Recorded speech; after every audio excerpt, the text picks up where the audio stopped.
News Bodhan మండలం కల్దుర్కి సిద్దాపూర్ ఖడ్గావ్ హంగర్గా కొప్పర్గా సాలూర మండలం ఖాజాపూర్ హున్సా మందర్నా తగ్గెల్లి మంచిర పరివాహక ప్రాంతాల నుండి ప్రతిరోజు రాత్రి వేళల్లో యథేచ్ఛగా ఇసుక అక్రమ రవాణా సాగుతోంది. గత 10 రోజుల క్రితం కామారెడ్డి జిల్లా వైద్యాధికారి లక్ష్మణ్ సింగ్ పై 20 మంది మహిళా మెడికల్ ఆఫీసర్లు వివాదాస్పద వ్యాఖ్యలు, లైంగిక వేధింపులకి గురి చేస్తున్నారని రాష్ట్ర వైద్య శాఖ అధికారికి జిల్లా కలెక్టర్కి ఫిర్యాదు చేశారు. ఈ మేరకు ఈ రోజు రాష్ట్ర వైద్య ఆరోగ్య శాఖ అధికారి అమర్ సింగ్ నాయక్ జిల్లా కార్యాలయంలో డిఎంఎన్హెచ్ఓ లక్ష్మణ్ సింగ్ పై వచ్చిన ఆరోపణలపై విచారణ చేపట్టారు.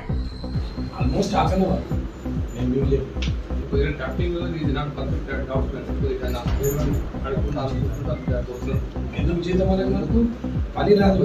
ఏం చేస్తాడు? సూపరింటెండెంట్ చేస్తాడు, సీనియర్ అసిస్టెంట్ చేస్తాడు, జూనియర్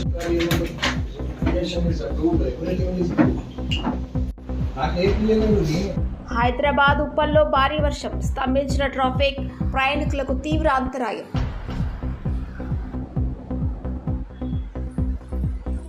బోధన్కి చెందిన ఫిర్యాదుదారులు బెంగి పద్మ యొక్క కుమారుడు సిద్ధార్థ వయసు 14 సంవత్సరాలు. తన కుమారుడు 14/5/2024న ఇంటి దగ్గర ఆడుకుంటూ ఉదయం 10 గంటల సమయంలో ఇంటి దగ్గర నుండి తప్పిపోయాడు.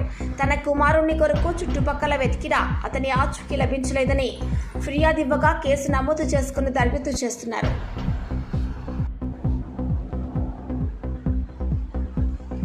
కామారెడ్డి జిల్లా కాంగ్రెస్ ప్రభుత్వం రైతు వ్యతిరేక విధానాలకు నిరసన తెలుపుతూ గురువారం రోజు జిల్లా కేంద్రంలో గల నిజాం సాగర్ చౌరస్తాలో బీఆర్ఎస్ పార్టీ కామారెడ్డి జిల్లా ఎమ్మెల్యే కంప గోవర్ధన్ ఆధ్వర్యంలో రాస్తా రోకో చేపట్టారు.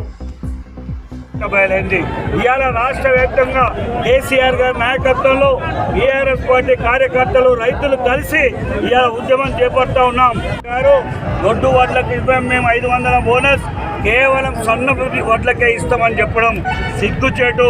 కాంగ్రెస్ మొదటి నుంచి ఈ దేశ చరిత్రలో చూస్తే కాంగ్రెస్ 55 ఏళ్ళు పాలనలో రైతులను మోసం, పేదలను మోసం చేసిన ప్రభుత్వం.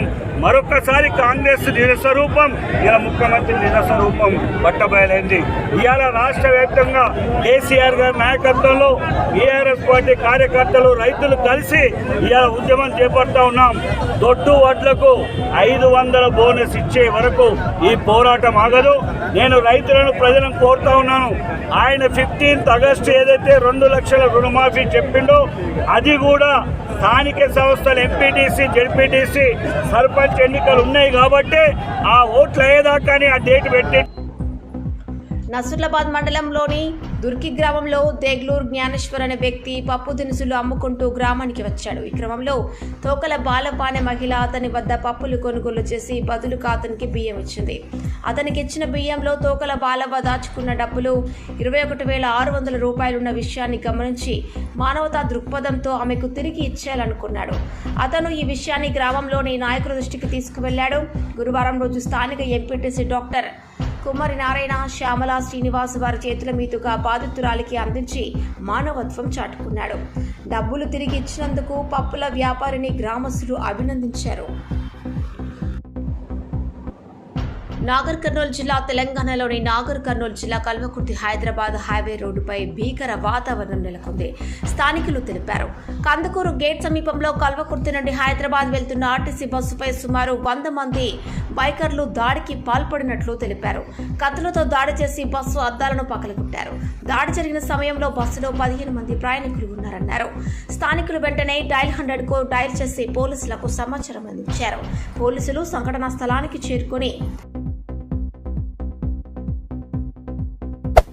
Hey there.